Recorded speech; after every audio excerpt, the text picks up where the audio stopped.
SP office में आया एक थकाहारा बुजुर्ग। जैसे ही उसने नाम बताया, ऑफिसर की रगें कांप उठीं। नमस्कार दोस्तों, मैं हूं आपका दोस्त विवेक वर्मा और वर्मा स्टोरीज के एक और बेहद भावुक और दिल को झकझोर देने वाले एपिसोड में आपका बहुत बहुत स्वागत है। दोस्तों, हमारे समाज में एक पिता का प्यार हमेशा खामोश रहता है। एक माँ अपने आंसू बहाकर अपना दर्द जता देती है, लेकिन एक पिता अपने सीने में ज्वालामुखी दबाकर भी चेहरे पर मुस्कान रखता है। हम अक्सर अधूरी सच्चाई देखकर अपनों से नफरत करने लगते हैं, लेकिन जब वक्त उस सच्चाई पर बड़ा पर्दा हटाता है, तो हमारे पास पछतावे के सिवा कुछ नहीं बचता। आज की जो कहानी मैं आपके लिए लेकर आया हूं, वह एक ऐसे ही अभागे पिता के खामोश बलिदान और एक सख्त पुलिस ऑफिसर की नफरत के टूटने की कहानी है। यह कहानी आपके रोंगटे खड़े कर देगी और आपकी आंखों से आंसू छलक पड़ेंगे। तो दिल थाम कर बैठिएगा। यह कहानी है रुद्रपुर नाम के एक बड़े शहर की। रुद्रपुर के नए पुलिस अधीक्षक एसपी थे देवराज।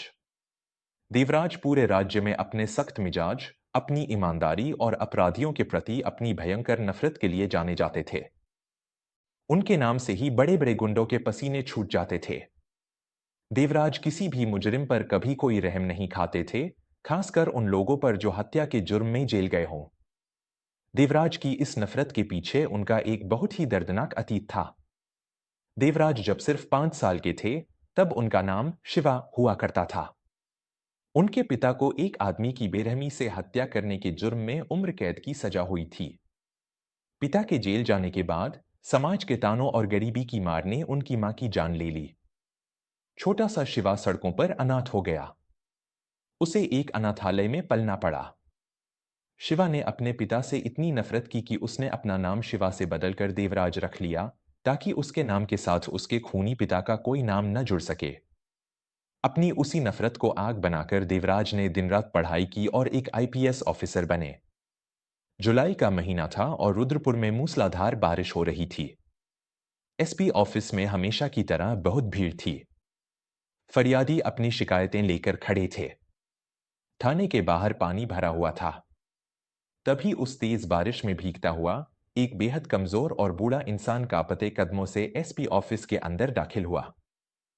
उस बुजुर्ग की उम्र 65 साल के पार रही होगी। उसके शरीर पर फटे और मैले कपड़े थे। उसके चेहरे पर झुर्रियों का जाल बिछा था, गाल पिचके हुए थे और आंखों में एक ऐसी बेबसी थी जैसे उसने अपनी पूरी जिंदगी किसी अंधेरे कुएं में गुजार दी हो। उस बुजुर्ग को जोर जोर से खांसी आ रही थी। वह बुजुर्ग सीधा ड्यूटी ऑफिसर के डेस्क की तरफ बढ़ा। वहां हवलदार मक्खन सिंह बैठा चाय पी रहा था। मक्खन सिंह ने उस फटेहल और भीगे हुए बुजुर्ग को देखकर अपनी नाक सिकोड़ी और अपनी लाठी मेज पर जोर से पटकते हुए चिल्लाया, ए बुड्ढे, कहां मुंह उठाए चला आ रहा है? देखता नहीं पूरा फर्श गंदा कर दिया तूने अपने कीचड़ वाले पैरों से? यह कोई धर्मशाला है क्या? चल बाहर निकल यहां से। बुजुर्ग ने अपने कांपते हुए हाथ जोड़ लिए। उसकी आंखों से पानी गिर रहा था, जो बारिश की बूंदों के साथ मिल गया था। मुझ पर रहम करो बाबूजी। मुझे अपने बड़े साहब यानी एसपी साहब से मिलना है। मेरी एक बहुत बड़ी फरियाद है। मैं कई दिनों से भूखा हूं, बस एक बार मुझे साहब से मिलवा दो। बुजुर्ग की आवाज इतनी कमजोर थी कि मुश्किल से सुनाई दे रही थी। मक्खन सिंह ने एक भद्दा सा ठहाका लगाया। बड़े साहब से मिलेगा तू? शक्ल देखी है अपनी आईने में? जा यहां से, साहब मीटिंग में है। अगर ज्यादा बकवास की तो हवालात में डाल दूंगा। बुजुर्ग अपनी जगह से नहीं हिला। उसने रोते हुए फिर कहा, मैं 25 साल बाद कल ही जेल से छूटकर आया हूं बाबूजी। मुझे मेरे बेटे को ढूंढना है। मुझे साहब से मिलना ही होगा। जेल से छूटकर आया हूं, यह सुनते ही मक्खन सिंह का पारा 7वें आसमान पर पहुंच गया। उसने आगे बढ़कर उस बुजुर्ग की कॉलर पकड़ ली और उसे एक जोरदार धक्का देते हुए दरवाजे की तरफ धकेल दिया। बुजुर्ग अपना संतुलन नहीं बना पाया और सीधा फर्श पर गिर पड़ा। तभी एसपी ऑफिस के अंदर के केबिन का दरवाजा एक झटके से खुला। भारी जूतों की खटखट की आवाज पूरे थाने में गूंज उठी। एसपी देवराज अपनी वर्दी में अपनी तेज और खौफनाक आंखों के साथ बाहर आए। बाहर का शोर सुनकर उनका पारा गर्म हो चुका था। यह क्या तमाशा चल रहा है? मेरे ऑफिस में मक्खन सिंह, देवराज की कड़कदार आवाज सुनकर पूरे थाने में सन्नाटा छा गया। सब पुलिस वाले सावधान की मुद्रा में खड़े हो गए। मक्खन सिंह हड़बड़ाते हुए बोला, जय हिंद साहब। कुछ नहीं सर, यह एक भिखारी है। कह रहा है कि 25 साल की उम्र कैद काटकर जेल से आया है और आपसे मिलना चाहता है। मैं इसे धक्के मारकर बाहर निकाल रहा था। देवराज की आंखों में उम्र कैद शब्द सुनते ही वही पुरानी नफरत उतर आई। वह भारी कदमों से चलते हुए जमीन पर पड़े उस बुजुर्ग के पास आए। देवराज ने उस बुजुर्ग को ऊपर से नीचे तक देखा और बेहद सर्द और कठोर आवाज में बोली, एक कातिल की इस समाज में और इस पुलिस स्टेशन में कोई जगह नहीं है। तुमने जुर्म किया था तो उसकी सजा काटी। अब यहां क्या भीख मांगने आए हो? हम यहां अपराधियों के खोए हुए परिवार नहीं ढूंढते। बाहर जाओ यहां से। बुजुर्ग ने अपने कांपते हाथों से फर्श का सहारा लिया और धीरे धीरे खड़ा हुआ। उसने अपनी नम आंखों से उस लंबे चौड़े और रोबदार पुलिस ऑफिसर को देखा। मैंने कोई जुर्म नहीं किया था साहब। मैं बेकसूर था। मेरी किस्मत ने और एक अमीर आदमी की ताकत ने मुझे 25 साल के लिए जिंदा कब्र में गाड़ दिया था। मेरा नाम करमचंद है। मैं रामपुर गांव का रहने वाला हूं। करमचंद। रामपुर गांव। यह नाम और गांव का नाम सुनते ही एसपी देवराज के पैरों तले से पूरी जमीन खिसक गई। उनके शरीर का सारा खून जैसे एक पल में बर्फ बन गया। उनकी सांसें गले में ही अटक गईं। उनके माथे पर पसीने की बूंदें छलक आईं और उनके माथे की रगें बुरी तरह कांपने लगीं। देवराज ने अपनी फटी हुई आंखों से उस बुजुर्ग को ध्यान से देखा। 25 साल बीत चुके थे। जो पिता कभी एक हट्टा-कट्टा नौजवान हुआ करता था, आज वह हड्डियों का एक ढांचा बन चुका था। लेकिन वे आंखें वही थीं, जिन्हें शिवा ने बचपन में रोते हुए पुलिस की जीप में जाते देखा था। यह कोई और नहीं, बल्कि एसपी देवराज के अपने सगे पिता, करमचंद थे। देवराज का दिमाग सुन्न पड़ गया। जिस इंसान से वह अपनी पूरी जिंदगी नफरत करता रहा, जिसे वह एक खूंखार कातिल मानता रहा, आज वह उसी के सामने एक लाचार और बेबस इंसान की तरह खड़ा था। देवराज ने अपनी कांपती हुई मुट्ठियों को कसा। उन्होंने थाने के बाकी पुलिस वालों की तरफ देखा और एक भारी आवाज में आदेश दिया, सब लोग बाहर जाओ। मुझे इनसे अकेले में बात करनी है। मक्खन सिंह, इन्हें मेरे केबिन में लेकर आओ। किसी को कुछ समझ नहीं आया कि अचानक उनके सख्त एसपी साहब को क्या हो गया। करमचंद को देवराज के शानदार केबिन में लाया गया। देवराज ने दरवाजा अंदर से बंद कर लिया। वे अपनी कुर्सी पर नहीं बैठे, बल्कि अपनी मेज का सहारा लेकर खड़े रहे। उनका दिल किसी बम की तरह धड़क रहा था। देवराज ने अपनी भावनाओं को दबाते हुए भारी आवाज में पूछा, तुम कह रहे हो कि तुम बेकसूर हो? अगर तुमने खून नहीं किया था, तो तुम 25 साल तक जेल में क्यों सड़ते रहे? करमचंद की आंखों से आंसुओं का सैलाब फूट पड़ा। उसने अपने दोनों हाथ अपने चेहरे पर रख लिए और फफक कर रोने लगा। साहब, 25 साल पहले मैं इसी शहर के सबसे बड़े जमींदार ठाकुर बलवंत सिंह का ड्राइवर हुआ करता था। मेरी एक बहुत ही खूबसूरत और छोटी सी दुनिया थी। मेरी पत्नी थी और मेरा एक 5 साल का बेटा था, जिसका नाम शिवा था। एक रात बलवंत सिंह का इकलौता बेटा शराब के नशे में धुत होकर अपनी कार चला रहा था। उसने फुटपाथ पर सो रहे 3 बेकसूर मजदूरों को कुचल कर मार डाला। देवराज की आंखें फटी की फटी रह गईं। वे बिना पलक झपकाए उस खौफनाक अतीत को सुन रहे थे, जो उनकी जिंदगी का सबसे बड़ा झूठ था। करमचंद ने रोते हुए अपनी बात जारी रखी, उस रात ठाकुर बलवंत सिंह ने मुझे अपने घर के तहखाने में बंधक बना लिया। उसने मेरे सिर पर बंदूक रखी और कहा कि या तो मैं इस एक्सीडेंट का इल्जाम अपने सिर पर ले लूं, या फिर वह मेरी पत्नी और मेरे 5 साल के बेटे शिवा को इसी वक्त गोलियों से भून देगा। साहब, मैं एक बाप था। मैं अपने मासूम बेटे को मरते हुए कैसे देख सकता था? मैंने अपने बेटे की जिंदगी के लिए अपनी पूरी जिंदगी का सौदा कर लिया। मैंने कोर्ट में झूठी गवाही दी कि शराब पीकर गाड़ी में चला रहा था। मुझे उम्र कैद हो गई। यह सुनते ही देवराज के पैरों की ताकत जवाब दे गई। वे अपनी मेज पकड़कर धड़ाम से अपनी कुर्सी पर गिर पड़े। उनकी आंखों से अब आंसू छलकने लगे थे। करमचंद को अभी भी नहीं पता था कि वह सामने बैठे जिस ऑफिसर को अपनी कहानी सुना रहा है वह उसी का बेटा शिवा है।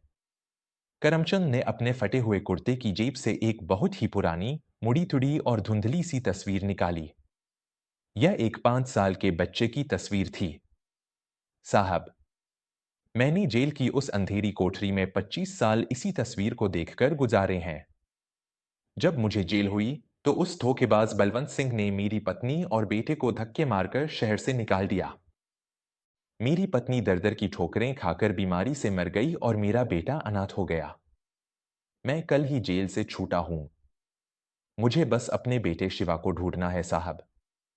मुझे बस उसे एक बार गले लगाना है और उसे यह बताना है कि उसका बाप कोई कातिल नहीं है।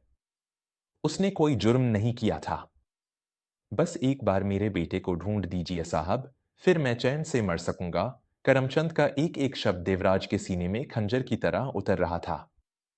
जिस बाप ने अपने बेटे को बचाने के लिए अपनी जवानी, अपनी जिंदगी और अपना सब कुछ उस काल कोठरी में दांव पर लगा दिया, उसी बेटे ने जिंदगी भर अपने बाप को एक राक्षस समझा।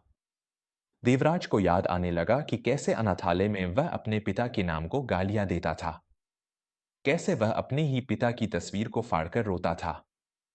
देवराज का सारा घमंड, सारा रुतबा, सारी पुलिस की वर्दी का तेज उस फतेहाल बाप के बलिदान के आगे राख हो चुका था। देवराज से अब और नहीं रुका गया। वे अपनी कुर्सी से उठे। उनके चेहरे पर आंसुओं की धारा बह रही थी। वे धीरे धीरे चलकर करमचंद के पास गए। करमचंद घबरा गया कि शायद साहब उसे मारेंगे, लेकिन देवराज ने अचानक अपने घुटने टेक दिए। वे उस कीचड़ और बारिश के पानी से सने फर्श पर करमचंद के पैरों में गिर पड़े। साहब, यह आप क्या कर रहे हैं? आप इतने बड़े अफसर हैं, मेरे जैसे मुजरिम के पैर मत छुइए। करमचंद हड़बड़ाते हुए पीछे हटने लगा। देवराज ने करमचंद के दोनों पैर कसकर पकड़ लिए और एक छोटे बच्चे की तरह दहाड़े मार मार कर रोने लगे। उनकी वह चीख उस बंद केबिन की दीवारों को चीर रही थी। मुझे माफ कर दो बापू, मुझे माफ कर दो। मैं एक बहुत बड़ा पापी हूं। मैंने अपनी पूरी जिंदगी एक देवता जैसे बाप से नफरत की है। मैं कोई साहब नहीं हूं बापू। मैं तुम्हारा वही 5 साल का शिवा हूं। यह सुनते ही करमचंद के शरीर में जैसे बिजली दौड़ गई। उसका दिल धड़कना भूल गया। उसके कांपते हुए हाथ हवा में ही रुक गए। शि शिवा, मेरा शिवा। करमचंद की आवाज फटी सी थी। देवराज ने अपना सिर उठाया और रोते हुए कहा, हाँ बापू, तुम्हारी जेल जाने के बाद जब मां मर गई तो मैं अनाथालय में पला। मुझे लगा तुम एक खूनी हो, इसलिए मैंने अपना नाम शिवा से बदलकर देवराज रख लिया था। मुझे क्या पता था बापू कि तुमने वो जुर्म मेरी जान बचाने के लिए अपने सिर लिया था। तुमने 25 साल नरक भोगा, सिर्फ मुझे जिंदा रखने के लिए। और मैं तुम्हें गालियां देता रहा। मुझे सजा दो बापू, मुझे मार डालो। करमचंद की आंखों से आंसुओं का समंदर बह निकला। उसने घुटनों के बल बैठकर उस लंबे चौड़े पुलिस अफसर को अपने सीने से लगा लिया। मेरा बेटा, मेरा शिवा, तूने तो अफसर बनकर मेरी सारी तपस्या को सफल कर दिया मेरे लाल। मैं क्यों तुझे सजा दूंगा? तू तो मेरी जीने की आखिरी उम्मीद था। आज मुझे सब कुछ मिल गया शिवा। सब कुछ मिल गया। एक बाप और बेटे के इस मिलन ने उस दिन पुलिस स्टेशन के केबिन में ऐसा सैलाब ला दिया, जिसे देखकर भगवान की आंखें भी नम हो गई होंगी। दोनों बाप बेटे काफी देर तक एक दूसरे को गले लगाए रोते रहे।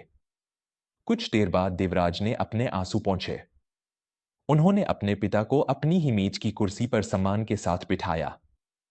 उन्होंने अपना तौलिया लेकर अपने पिता का चेहरा और बाल साफ किए। देवराज की आंखों में अब आंसू नहीं, बल्कि एक ऐसा खौफनाक गुस्सा और ज्वालामुखी था जो आज फटने वाला था। उन्होंने अपनी सर्विस रिवॉल्वर अपनी बेल्ट में लगाई, अपनी पुलिस की टोपी पहनी और एक फौलादी आवाज में कहा, बापू, तुमने अपना फर्ज निभा लिया। अब इस बेटे के फर्ज निभाने की बारी है। जिस इंसान ने तुम्हारी जिंदगी के 25 साल छीने हैं और मेरी मां को तिल तिल कर मारा है, आज मैं उसका वह हश्र करूंगा कि उसकी 7 पुश्तें याद रखेंगी। देवराज ने तुरंत अपने डीएसपी और स्पेशल फोर्स को बुलाया। उसी शाम रुद्रपुर के सबसे रईस और ताकतवर जमींदार ठाकुर बलवंत सिंह की हवेली पर पुलिस की दर्जनों गाड़ियों ने छापा मारा। देवराज ने खुद बलवंत सिंह के कॉलर को पकड़कर उसे उसकी मखमली कुर्सी से घसीटा। बलवंत सिंह चिल्ला रहा था, एसपी साहब, आप यह क्या कर रहे हैं? मैं इस शहर का सबसे इज्जतदार आदमी हूं। मैं आप पर केस कर दूंगा। देवराज ने एक जोरदार तमाचा बलवंत के गाल पर जड़ा, जिससे उसके मुंह से खून निकल आया। इज्जतदार?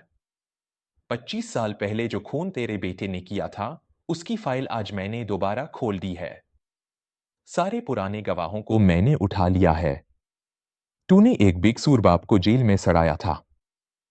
अब तू और तेरा बेटा अपनी पूरी जिंदगी उसी काल कोठरी में सड़ोगे। देवराज ने बलवंत और उसके बेटे को हथकड़ियां पहनाकर पूरे शहर की सड़कों पर पैदल घसीटते हुए थाने तक जुलूस निकाला। पूरे शहर ने देखा कि कैसे एक पुलिस अफसर ने 25 साल पुराने अन्याय का हिसाब ब्याज समेत चुकाया है। बलवंत सिंह और उसके बेटे को उसी जेल में भेज दिया गया जहां करमचंद ने अपनी जिंदगी काटी थी।